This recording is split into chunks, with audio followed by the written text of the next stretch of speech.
guys, it's Caroline, and today I'm back to bring you news that's out of this world, literally. Anyway, Blue Origin, Jeff Bezos' rocket company, just sent 6 women to space. Got it? 1, 2, 3, taking up space! Here's the thing though, feminists are mad about it. Before we get into that though, we have to address this team of women. This trip, part of the New Shepard series of launches, features history's first ever all-female crew. Technically, this has been done before. The Soviet Union sent a woman up solo in 1963, but this is the first flight with multiple people, all of them women. This is not the first Blue Origin space tour. Jeff Bezos flew with his brother and a few others on the first tour back in 2021. This week's flight was the 11th human flight overall. Here's the crew lineup. Just oozing with girl power. So over on the left there, that's Aisha Bowe. She's the only real woman in STEM here. She's actually pretty impressive. She's multiple aerospace engineering degrees. She's worked at NASA. She co-founded one of the fastest growing privately owned US companies, STEM Board. I'm getting a chance to go to space, but I almost failed high school. I definitely failed college classes, and I don't want other people to feel the way that I did when I was in high school or when I was starting my business and no one believed that I could do it. I want to be the person that says, okay, that crazy idea, I see you, go do it. Standing beside Bowe is Amanda Wynn, who actually drafted the Sexual Assault Survivors' Rights Act, a bill that passed Congress unanimously. She's an activist, sure, but she speaks out against sexual violence, which most common sense people agree with. Look, I'm all for women breaking glass ceilings. Aisha and Amanda, they're actual role models for young girls. The rest of these women aren't astronauts or scientists or anyone else who's dedicated her life's work to aerospace. There's a lesser-known film producer, Carrie Ann Flynn, on the end there. The rest of them are basically celebrities with a ton of money. Let's talk Gayle King, Oprah's bestie, CBS Mornings anchor. In the middle at the top of the photo there, actually funny story, our intern here at NR didn't know who Gayle King was. Feeling old yet? And I'm very, very, very nervous. I call it terrified and excited, so terracided. There's speculation Gayle threw herself to space as a Hail Mary for CBS Mornings ratings. Her daily show has had her ratings slashed by about half since 2017. And there's some evidence to back up this claim. King has been teasing the flight in various segments for weeks. What am I bringing into space? First, I'm taking Tamir. This is my favorite grandson, Lucas doll. This is Tamir. He's a member of Sesame Street. And Lucas said I could bring Tamir with me into space. You excited, Tamir? She also brought Aisha Bowe on the show to talk about the trip ahead of time. I have been preparing for this moment my entire life. Yeah. I mean, I started my career thinking I was allergic to math, right? Yeah. In school, I did not want to do calculus. And here I'm sitting here, and I'm just like, Wow. We are going to space. I mean, you were... And in case you're wondering, Gayle did get Oprah's approval on this. More on her later. Down below Gayle, you've got a wild card. Katy Perry, pop star, American Idol alum. No obvious STEM cred, but she's been dreaming of space for 20 years. I'm doing a lot of inner space work to go to outer space. She also released a song about aliens in 2010.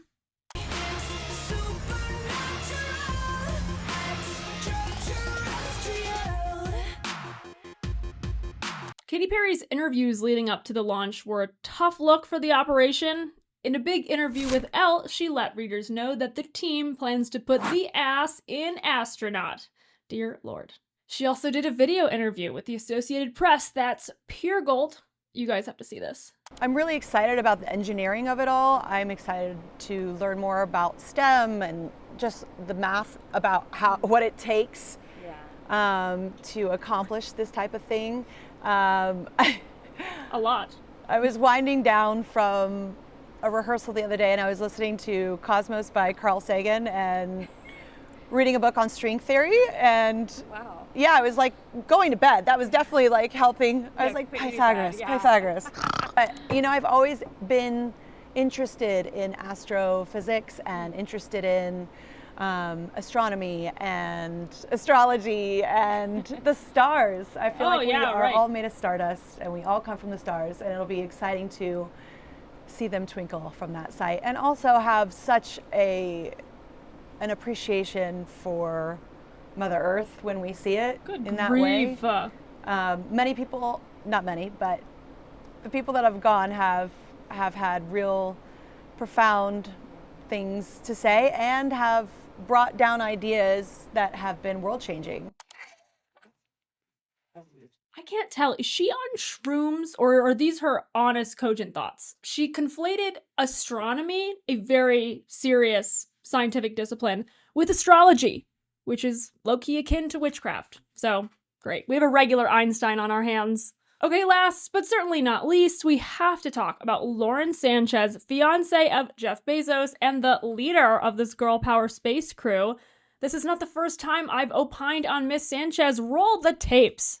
A solid shirt would have done the trick. Even a camisole that wasn't lace, wasn't so deep cut, and actually didn't show any open skin around the navel area. This is not difficult. Sanchez designed the spacesuits for this launch. Very important.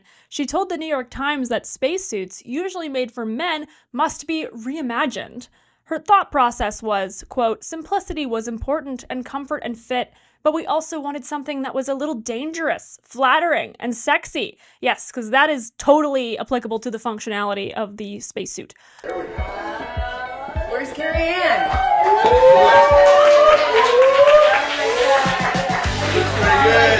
If the scientific community doesn't blast this, see what I did there, as vapid and nonsensical, then they will have lost a lot of credibility.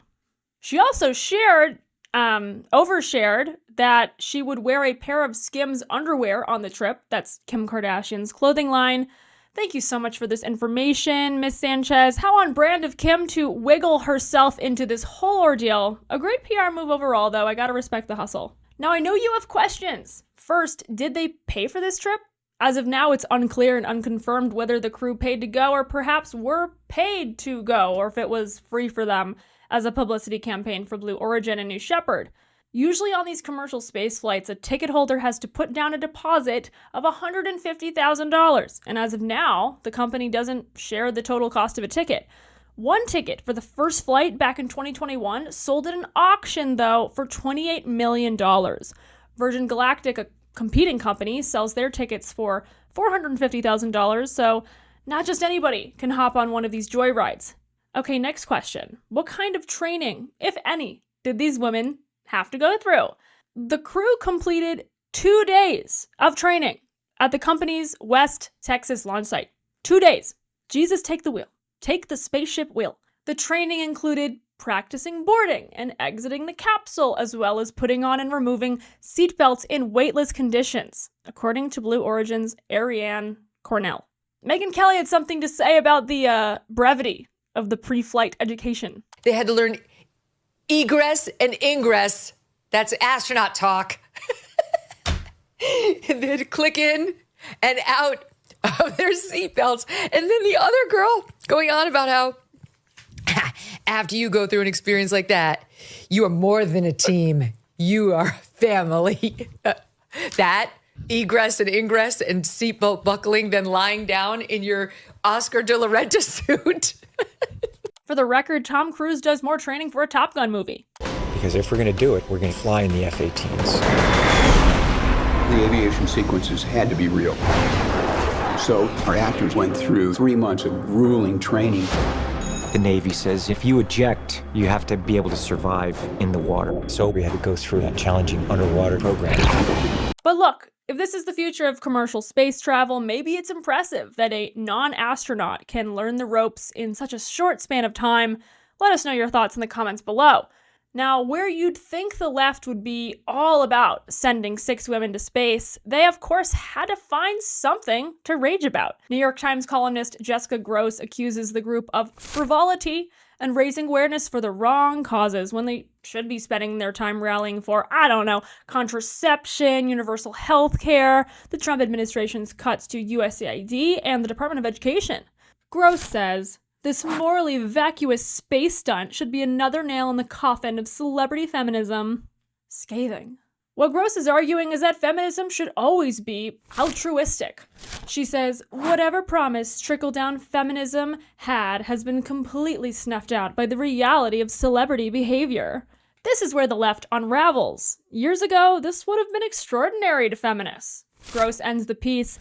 Now, there's no shame at all in co-opting the most superficial version of the movement for personal gain. This concept that Gross spells out has been dubbed pinkwashing by the left. Basically, this means a company or individual is touting a product or activity as good for women or women's causes, but in reality, whatever they're selling behind the pink ribbon or underneath the pro-equality cause is not actually better for women. It could even be worse. Another term you might hear that the left loves to use, kind of along the lines here, is performative activism. Basically, this girl power trip to space only fits the confines of women's empowerment from, say, the early 2000s. The Overton window has shifted, and now the feminists rage harder. Against the unavoidable, ever-devolving nature of identity politics, you cannot win. Actress Olivia Munn weighed in to call the trip a gluttonous stunt. Space exploration was to further our knowledge and to help mankind. I mean, what are they going to do up there that has made it better for us down here? Oh my gosh, what happened to women supporting women? Blakely Thornton, an internet personality, said the trip is a rebranding of oligarchy. What is with the left's obsession with oligarchy these days? Do they even know what that means? Talk of the trip made the rounds on the left-leaning Wild West forum Reddit as well. One user said, "I'll celebrate when the first all-woman crew of astronauts launches, not these wealthy space tourists. I hate that they're campaigning so hard to make this an historic event of girl power. It's not." I mean, that's fair. Another user said, "This feels very Hunger Games dystopian. Rich, famous people are doing space tourism and the poor are losing their homes and social security benefits." And another joked, "Katy Perry is going to space to try and find an audience for her new album." That's pretty rough. She has some bangers. I have to give her credit for that. Now, some would say all publicity is good publicity, and by liftoff, the crew had earned a decent amount of press coverage and online chatter. The team traveled again to Texas ahead of Monday's journey with their friends and family, and naturally, Oprah made an appearance. Critical milestone of this whole ascent. Oprah watching her best friend go to space. The whole ride lasted 11 minutes where they were shot to the edge of space. That's about 62 miles from the surface, the point that scientists across the world consider to be the true space boundary. Yeah, look, I think this is pretty frivolous. I think this is clearly like an elite vanity project of celebrities that were probably bored and they just wanted attention because they're addicted to attention. That being said, I think this is a case of the left eating its own. That in the world of identity politics and the oppression pyramid and hierarchy, you will never be enough of a victim. And so even though this is technically a feminist win, or it was by standards 10 years ago, now, of course, it's considered socioeconomically tone deaf. So you really cannot win when it comes to the left. But all in all, this was very entertaining to watch. Speaking of a leftist pundit who now would be considered more of an old school liberal, comedian Bill Maher actually visited the White House and sat down with Trump for a conversation, and he had some shocking revelations. For more on that, click here.